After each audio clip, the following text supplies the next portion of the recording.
that's the $1 billion question, $1 billion plus question. And the reality is that's why I have emphasized time and time again that we need a strategic plan that defines what thorough means from the Idaho Constitution relative to education. In the concept of this, I don't know how much background you have in strategic planning, but the process usually starts with audits. You audit your results, you audit your practices, you audit, in the case of schools, your curriculum, you audit your operations. The last one we did for the Boise School District, we did the Phi Delta Kappa model of the curriculum audit, and it's a deficit model, and it means basically that they don't come and tell you don't smile enough. They come and tell you, hey, your curriculum's not aligned in the following areas, and you're gapping out here. Your end-of-course test results suggest that you've got a percentage of your staff people that are not teaching to standards, and here are they dig deeply and drill down substantially, and come in and basically, right between the eyes, say, here are the issues. The second thing we did was a special education audit because it's a large program and it's a very resourced program. It's very expensive. We did a small gifted and talented program audit because it's a big program in the district, and then we did a facilities audit that was tied to this. We brought all that stuff forward and looked at the facts and the information collected and said, can we validate this? What do we know about this? What are we going to do about this? And started looking at options and opportunities and this, that, and the other thing. And then the next step was to take a look at trends that were coming into focus over the next 3 to 5 years in the district. Not, we're going to be on Mars in 2020, but here's what's coming. Here's the changeover in the low-income population. We've recently, added another 150 kids that don't speak English and aren't even literate in their own language. Do we need to accommodate that in our plan and our program? Well, the reality is you've got to bring all of this together. And then you have to work with the staff and the community and share the knowledge.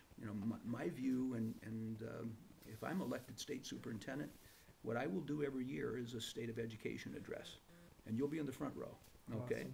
Awesome. A state of education address that transparently and honestly talks about our performance and where we are and what we're doing and where we're doing well and show the data that support that, as well as where we're not doing well and have lots of challenges.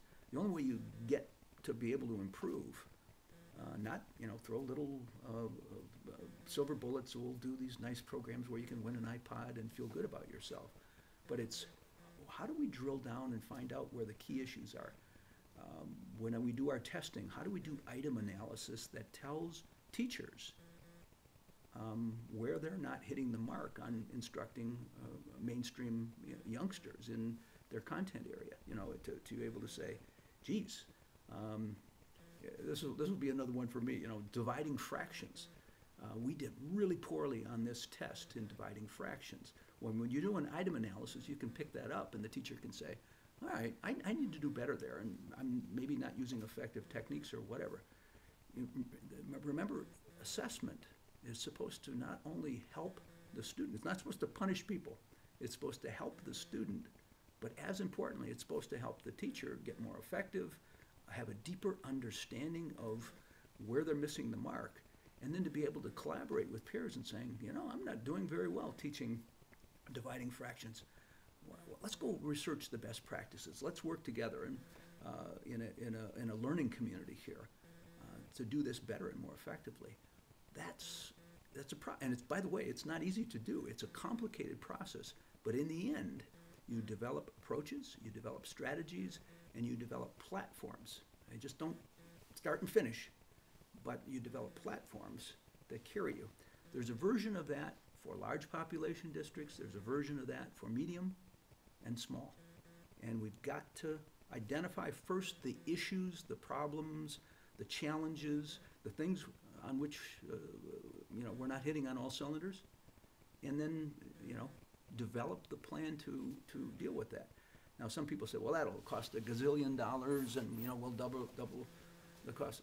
I don't believe that. I believe that we're gonna, first of all, start redeploying a lot of the dollars we're spending right now into the known priorities and the priorities that are gonna be practiced. That's where you start.